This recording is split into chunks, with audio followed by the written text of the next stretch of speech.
Have you ever wondered why women leave good guys for guys who treat them worse? A lot of guys focus on the behavior aspect of how men should treat women. But the reality is, women go for more men with higher status and higher money for a reason, right? If you're a man, you might have trouble understanding why women tend to go with men who have high status or high money. But if put yourself in the shoes of a woman, it actually makes more sense.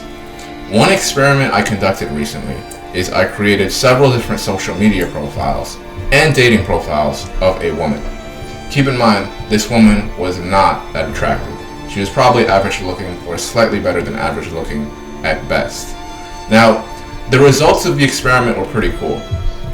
I received probably 500 to 1,000 different men in my local area that were interested in my female model.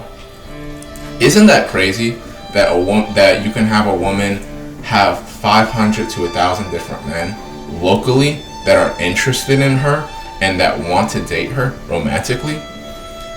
Once you put that into perspective, you'll understand why women set a high standard for most of the men they're talking to. There's simply too much competition going on, right?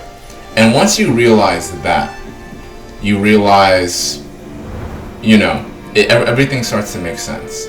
Imagine if you're a guy and you're a millionaire, right? And you can buy any car that you want that exists, right?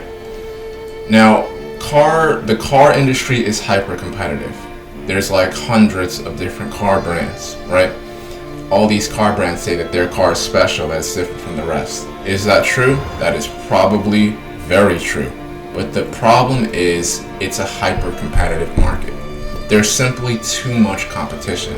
So do you think a millionaire is going to stoop low and buy a really cheap car if there's so many better options? He won't.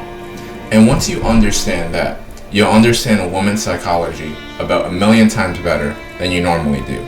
It all begins to make sense why they set extremely high standards for the men they date when you're in a hyper-competitive market and you realize you're not competing with 10 or 20 guys, you're competing with hundreds of guys that are interested in her.